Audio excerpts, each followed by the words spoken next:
ते मला आता शिवसेना आणि मनसे त्या ठिकाणी एकत्र जात आहेत. ते शिवसेना आणि मनसे त्या ठिकाणी एकत्र जातात आहेत. शिवसेनेने असणारा आपला दायरा जो आहे तो अत्यंत कमी करून घेतलेला आहे आणि तो म्हणजे की मनसेला घेतल्यामुळे मुंबईमध्ये नॉन मराठी माणूस जो आहे तो काही मनसेकडे वळत नाही, म्हणजे मनसेमुळेच सेनेकडे वळत नाही अशी असणारी परिस्थिती आहे. दुसरं जे आहे ते म्हणजे सेनेबरोबर कोकणातला कुणबी हा मोठ्या प्रमाणात होता.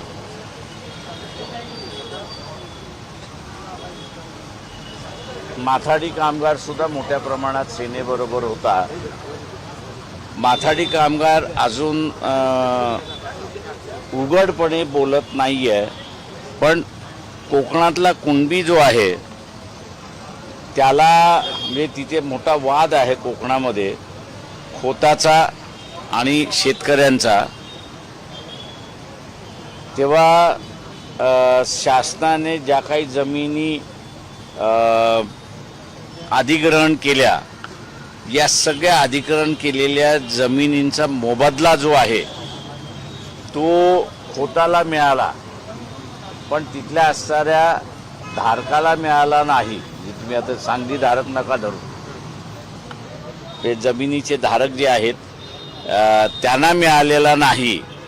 आणि सेनेने या सगळ्या कुणबी समाजासाठी काहीही केलेलं नाही आणि त्याच्यामुळे कुणबी हा सुद्धा मोठ्या प्रमाणात शिवसेनेवरती नाराज आहे असं मी त्या ठिकाणी मानतोय.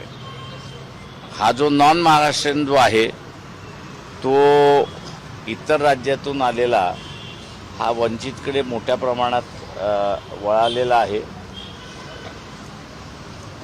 त्याच्यामुळे असणारा मुंबईमधली आजची स्थिती आमची चांगली आहे असं मी त्या ठिकाणी मानेन.